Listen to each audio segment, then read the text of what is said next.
नमस्कार बच्चों। आज हम हमारी 12वीं की पुस्तक व्यष्टि अर्थशास्त्र के दूसरे पाठ उपभोक्ता के व्यवहार के सिद्धांत के बारे में पढ़ रहे थे। तो कल हमने उपयोगिता का अर्थ, उसके प्रकार और उसकी विशेषताओं के बारे में जाना, और आज हम जानेंगे सीमांत उपयोगिता ह्रासमान नियम के बारे में कि सीमांत उपयोगिता ह्रास नियम क्या होता है।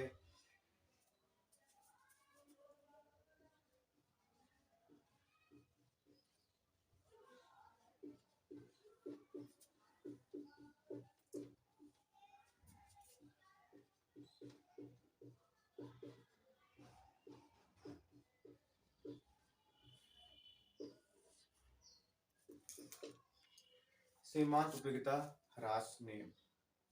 सीमांत उपयोगिता ह्रास नियम एक सार्वभौमिक नियम है। सार्वभौमिक नियम का मतलब होता है कि एक ऐसा नियम जो अर्थशास्त्र के सभी क्षेत्रों में समान रूप से लागू होता है। तो सीमांत उपयोगिता ह्रास नियम, तो इस नियम के अनुसार जैसे जैसे कोई उपभोक्ता एक वस्तु की अतिरिक्त इकाइयों का उपयोग करता है तो उस वस्तु की अगली इकाई से मिलने वाली सीमांत उपयोगिता धीरे धीरे लगातार घटती जाती है।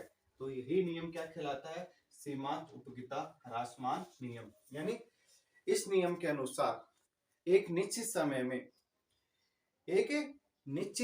में एक वस्तु की अतिरिक्त इकाई का प्रयोग करने पर उस वस्तु की अगली इकाई से मिलने वाली सीमांत उपयोगिता धीरे धीरे गिरती या घटती जाती है।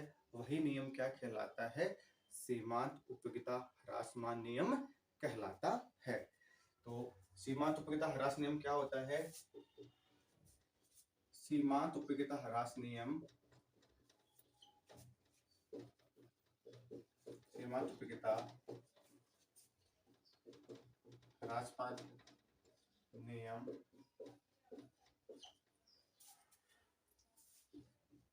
एक सार्वभौमिक नियम है। इस नियम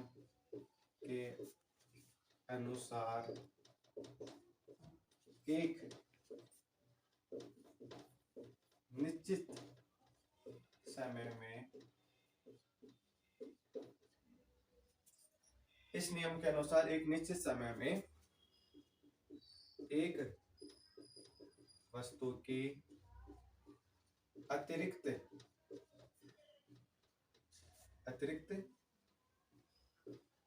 इकाई का उपभोग करने पर उस वस्तु की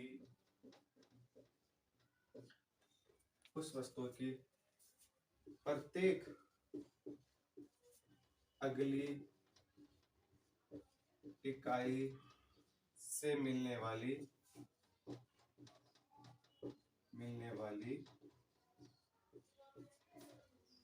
सीमांत उपयोगिता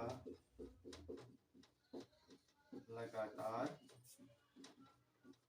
घटती जाती है। तो बच्चों, सीमांत उपयोगिता ह्रास नियम क्या होता है? कि सीमांत उपयोगिता ह्रास नियम एक सार्वभौमिक नियम है। सार्वभौमिक नियम मैंने बताया है कि वह नियम जो अर्थव्यवस्था के सभी क्षेत्रों पर लागू होता है। तो इस नियम के अनुसार एक निश्चित समय में एक वस्तु की अतिरिक्त इकाई का उपभोग या प्रयोग करने पर उस वस्तु की प्रत्येक अगली इकाई से मिलने वाली सीमांत उपयोगिता लगातार घटती रहती है। यानी जैसे जैसे उपभोक्ता किसी वस्तु की अगली इकाई का उपयोग करता जाएगा तो उस अगली इकाई की क्या होगी? सीमांत उपयोगिता लगातार धीरे धीरे घटती जाएगी। यही नियम क्या कहलाता है? सीमांत उपयोगिता ह्रासमान नियम। एक उदाहरण के माध्यम से समझाता हूं। जैसे मान लो किसी व्यक्ति को भूख लगी हुई है, तो वो जब पहली रोटी खाएगा तो उसको क्या होगी, अधिकतम संतुष्टि प्राप्त होगी। परंतु जब वो दूसरी रोटी खाएगा तो उसमें क्या होगा कि उसका थोड़ा पेट भर गया, तो उसको क्या होगा, दूसरी रोटी से सीमांत उपयोगिता पहले की तुलना में कम प्राप्त होगी। ठीक है। फिर जब तीसरी रोटी खाएगा तो दो रोटी से उसका पेट थोड़ा भर गया, तो तीसरी से क्या होगी, और कम प्राप्त होगी। इस प्रकार धीरे धीरे क्या होगी, रोटी की सीमांत उपयोगिता लगातार क्या होती है, गिरती जाती है। जब व्यक्ति का पेट भर जाता है, ठीक है, तो उस समय क्या होती है, सीमांत उपयोगिता क्या होती है, शून्य होती है। और जब सीमांत उपयोगिता शून्य होती है तो उस स्थिति में कुल उपयोगिता क्या होती है, अधिकतम होती है। तो यही नियम क्या कहलाता है, अधिकतम संतुष्टि का नियम कहलाता है। परंतु हम यहाँ क्या बात करते हैं, सीमांत उपयोगिता ह्रासमान नियम की बात करें तो इसमें क्या होता है कि प्रत्येक अगली इकाई से मिलने वाली सीमांत उपयोगिता क्या होती है, लगातार घटती जाती है। तो ये नियम क्या कहलाएगा, सीमांत उपयोगिता ह्रास नियम। एक बात वापस रिपीट कर देता हूं कि सीमांत उपयोगिता ह्रास नियम एक सार्वभौमिक नियम है। सीमांत उपयोगिता ह्रास नियम एक सार्वभौमिक नियम है और इस नियम के अनुसार एक निश्चित समय में एक वस्तु की अतिरिक्त इकाई का उपभोग या प्रयोग करने पर उस वस्तु की प्रत्येक अगली इकाई से मिलने वाली सीमांत उपयोगिता लगातार घटती जाती है। तो यह नियम क्या कहलाता है, सीमांत उपयोगिता ह्रास नियम कहलाता है। सीमांत उपयोगिता ह्रासमान नियम कहलाता है।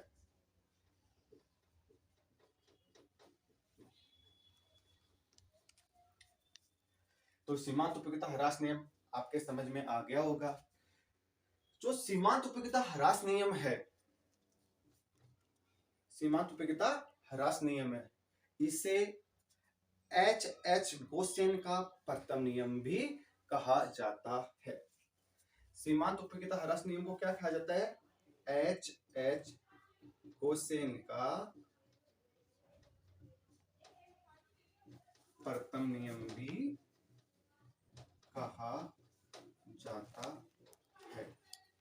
कभी कभी एग्जाम में यह भी पूछा जाता है कि H.H. गोसेन का प्रथम नियम कौन सा है।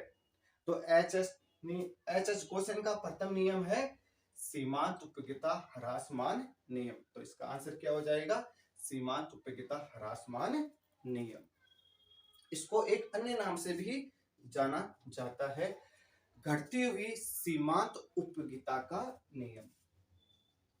घटती हुई सीमांत उपयोगिता का नियम। तो सीमांत उपयोगिता ह्रासमान नियम के दो अन्य नाम हो गए। पहला नाम तो क्या हो गया, H.H. गोसेन का प्रथम नियम, और दूसरा नाम हो गया घटती हुई सीमांत उपयोगिता का नियम। यानी तीनों क्या है, एक ही है, परंतु इनके नाम क्या है, अलग अलग है। परंतु अधिकतर क्या होता है, एग्जाम में H.H. गोसेन का प्रथम नियम पूछा जाता है। तो H.H. गोसेन का प्रथम नियम क्या है, सीमांत उपयोगिता ह्रास नियम। ठीक है। अब हम बात करते हैं सारणी के माध्यम से, हम और अच्छे से समझाएंगे इसको, और रेखा चित्र के माध्यम से।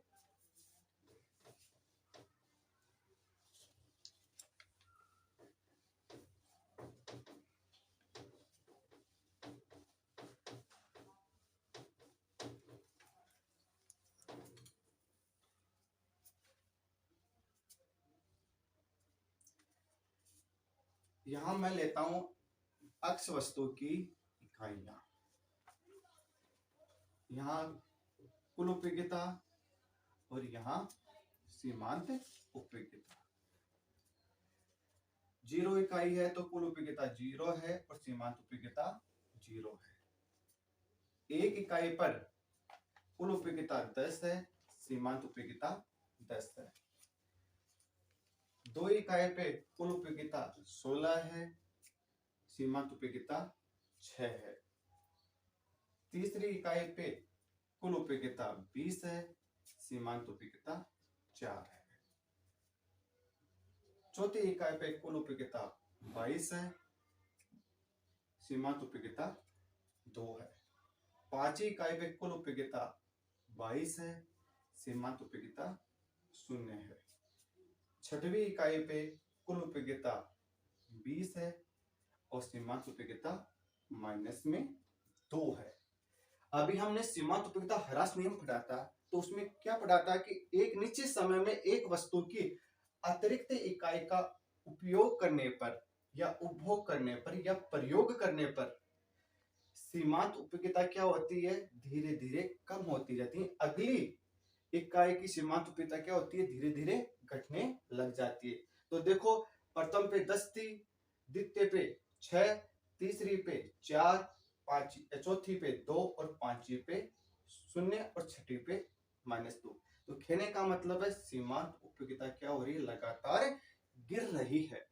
अब हम रेखा चित्र बनाएंगे।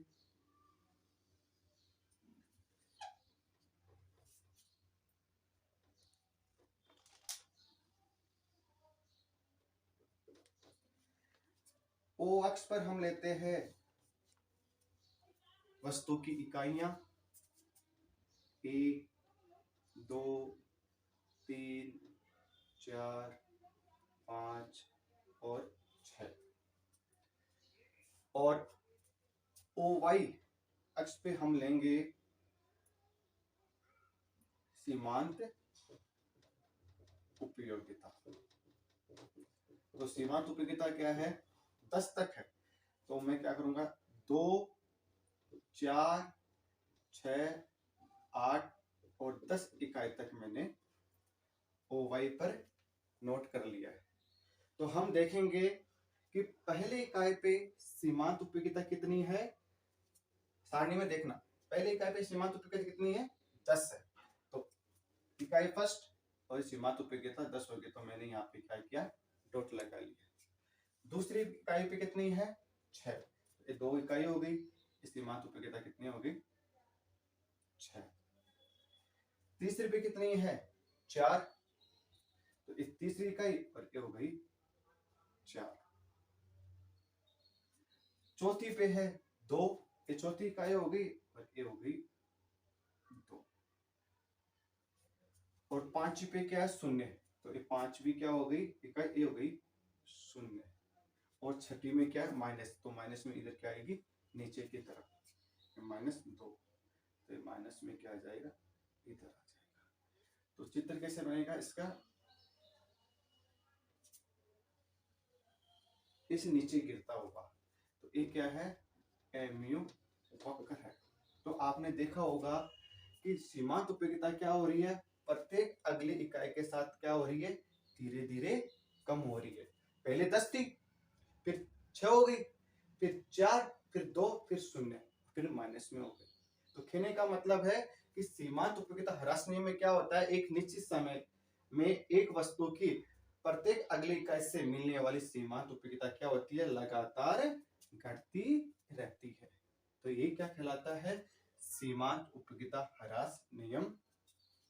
रेखा चित्र और सारणी के माध्यम से आपको अच्छे से समझ में आ गया होगा, ठीक है।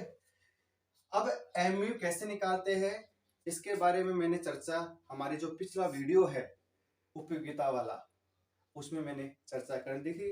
एमयू कैसे निकालते हैं, इसके लिए आप पिछले वाला वीडियो जरूर देखना, और तभी आपको उपयोगिता ह्रास नियम ज्यादा अच्छे से समझ में आएगा, ठीक है। तो ये तो हो गया उपयोगिता ह्रास नियम की डेफिनेशन, सारणी के माध्यम से और रेखा चित्र के माध्यम से मैंने आपको अच्छे से समझा दिया है, ठीक है। अब हम बात करते हैं सीमांत उपयोगिता ह्रास नियम के महत्व।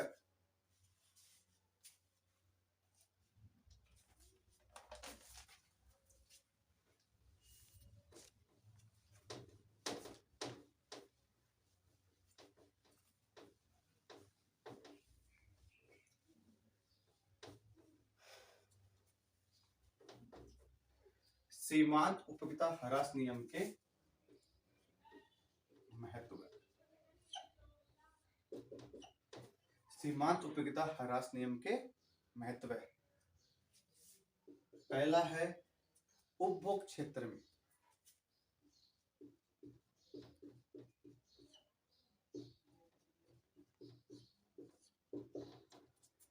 उपभोग क्षेत्र में है मांग का नियम, उपभोक्ता की बचत का नियम, सम सीमांत उपयोगिता नियम आदि नियम उपयोगिता ह्रास नियम पर ही आधारित है।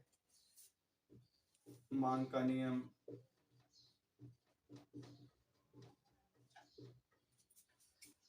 उपभोक्ता की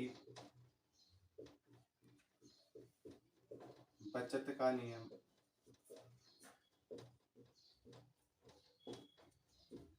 सम सीमांत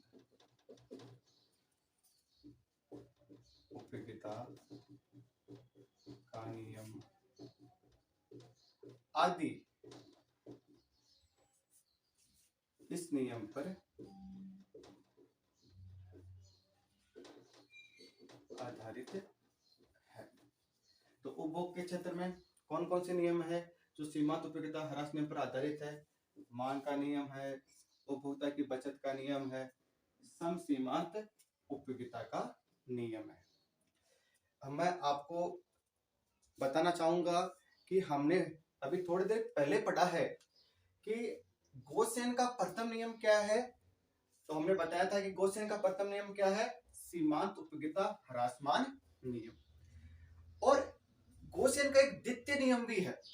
तो द्वितीय नियम कौन सा है? सम सीमांत उपयोगिता नियम। तो प्रथम नियम कौन सा है गोसेन का? गोसेन का प्रथम नियम है सीमांत उपयोगिता ह्रासमान नियम, जबकि गोसेन का द्वितीय नियम है सम सीमांत उपयोगिता नियम। तो बच्चों आपके समझ में आ गया होगा कि गोसेन का प्रथम नियम कौन सा है? सीमांत उपयोगिता ह्रासमान नियम, और द्वितीय नियम है सम सीमांत उपयोगिता नियम। तो उपभोग के क्षेत्र में सीमांत उपयोगिता का ह्रासमान नियम का यह महत्व है। अब हम बात करते हैं उत्पादन क्षेत्र में। तो उत्पादन क्षेत्र में उत्पादन की मात्रा व विविधता सीमांत उपयोगिता ह्रास नियम पर आधारित है। उत्पादन क्षेत्र में क्या है? उत्पादन की मात्रा व विविधता सीमांत उपयोगिता ह्रास नियम पर आधारित है। तो इस प्रकार सीमांत उपयोगिता ह्रास नियम के महत्व भी है। अब हम बात करते हैं, महत्व हमने पढ़ लिया, तो कुछ कुछ क्या होती है नियम में, कमियां भी होती है और सीमाएं होती है। तो हम सीमांत उपयोगिता ह्रास नियम की कमियां या सीमाएं जानेंगे अभी।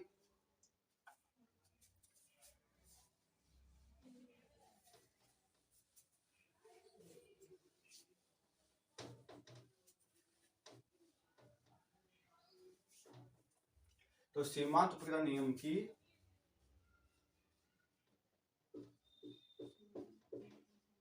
सीमाएं या कमियां। तो सीमांत उपयोगिता ह्रास नियम की पहली कमी है कि उपभोग की जाने वाली वस्तु की इकाई का उपयुक्त आकार न होना। यानी उपभोग की जाने वाली वस्तु का आकार उपयुक्त न होना। उपभोग की जाने वाली वस्तु का आकार उपयुक्त न होना, ये पहली सीमा या पहली कमी है सीमांत उपयोगिता ह्रास नियम की। मैं समझाना चाहूंगा इसको कि जैसे किसी व्यक्ति को प्यास लगी हुई है, ठीक है, तो प्यास लगने पर क्या होता है कि व्यक्ति गिलास से या पानी की जो बोतल होती है उससे पानी पीता है, ठीक है। परंतु जब व्यक्ति को चम्मच से पानी पिलाया जाए, जब उसको प्यास लगी हुई है और चम्मच से पानी पिलाया जाए, तो वो क्या होता है कि पहली जो इकाई होती है और दूसरी जो इकाई होती है, तो उसकी जो सीमांत उपयोगिता है घटने के बजाय क्या हो जाती है, बढ़ जाती है, क्योंकि उसकी क्या होगी, प्यास और बढ़ जाएगी, ठीक है। तो इस प्रकार क्या है कि जो भी वस्तु आप उपयोग में ले रहे हो उसका आकार क्या होना चाहिए, उपयुक्त होना चाहिए। मैंने आपको पानी की जो उदाहरण है उसके माध्यम से समझा दिया गया, ठीक है। दूसरा है कि वस्तु की इकाइयों का उपभोग निरंतर न होना। वस्तु की इकाई का उपभोग निरंतर न होना, मतलब वस्तु की जो भी इकाई है उसका आप जो प्रयोग कर रहे हो, जो उपयोग कर रहे हो, जो उपभोग कर रहे हो, वो क्या होना चाहिए, निरंतर होना चाहिए। अगर निरंतर ना होगा तो वहां पे क्या होगा, सीमांत उपयोगिता ह्रास नियम लागू नहीं होगा। जैसे आपको समझाना चाहता हूं कि आपको भूख लगी हुई है, ठीक है, आपको भूख लगी हुई है, तो आपने क्या किया कि रोटी का एक टुकड़ा तो अभी खा लिया और एक टुकड़ा आपने क्या किया, 2 घंटे बाद में खाया, तो सीमांत उपयोगिता घटने के बजाय क्या हो जाएगी, दूसरे टुकड़े की बढ़ जाएगी। क्यों? क्योंकि उसमें क्या है, उपभोग का जो इकाई है, उपभोग की नहीं, वस्तु की जो इकाई है उसका जो उपभोग करे वो निरंतर नहीं हो रहा, क्योंकि आपने 2 घंटे पहले एक निवाला लिया रोटी का और एक निवाला आप 2 घंटे बाद में ले रहे हो, तो सीमांत उपयोगिता घटने के बजाय क्या हो जाती है, बढ़ जाती है। तो उस स्थिति में क्या होता है, सीमांत उपयोगिता ह्रास नियम लागू नहीं होता है। तीसरी जो कमी है सीमांत उपयोगिता ह्रास नियम की, वह है कि उपभोक्ता की मानसिक स्थिति में परिवर्तन होना। अगर कोई उपभोक्ता किसी वस्तु का उपयोग कर रहा है तो उस स्थिति में उपभोक्ता की जो मानसिक स्थिति है वह स्थिर रहनी चाहिए, उसमें कोई परिवर्तन नहीं होना चाहिए। अगर परिवर्तन हो जाता है तो क्या होगा, सीमांत उपयोगिता ह्रास नियम लागू नहीं होता। चौथी है शक्ति संचय, दिखावटी सान शौकत के संबंध में। सीमांत उपयोगिता ह्रास नियम की जो चौथी सीमा है या कमी है वह है शक्ति संचय और दिखावटी सान शौकत, ठीक है। तो कभी कभी क्या होता है, व्यक्ति शक्ति संचय करता है, पावर को इकट्ठा करता है, तो उस स्थिति में क्या होता है, सीमांत उपयोगिता घटती नहीं है जबकि बढ़ जाती है। तो उस स्थिति में क्या होता है, सीमांत उपयोगिता ह्रास नियम लागू नहीं होता। या दिखावटी जो शान शौकत है उसमें भी क्या होता है, सीमांत उपयोगिता ह्रास नियम लागू नहीं होता। तो इस प्रकार आज के टॉपिक में हमने सीमांत उपयोगिता ह्रास नियम क्या होता है, उसकी परिभाषा, उसका अर्थ और रेखा चित्र और सारणी के माध्यम से हमने उसको समझा है। सीमांत उपयोगिता ह्रास नियम की महत्व है और उसकी सीमाओं के बारे में जाना है। अगर हमारा वीडियो अच्छा लगा तो इसे लाइक कीजिए, अपने दोस्तों के साथ शेयर कीजिए और चैनल को सब्सक्राइब कीजिए और बेल के आइकॉन को जरूर दबाइए, जिससे हमारे जो आने वाले वीडियो है उनका नोटिफिकेशन आप तक पहुंच सके। धन्यवाद।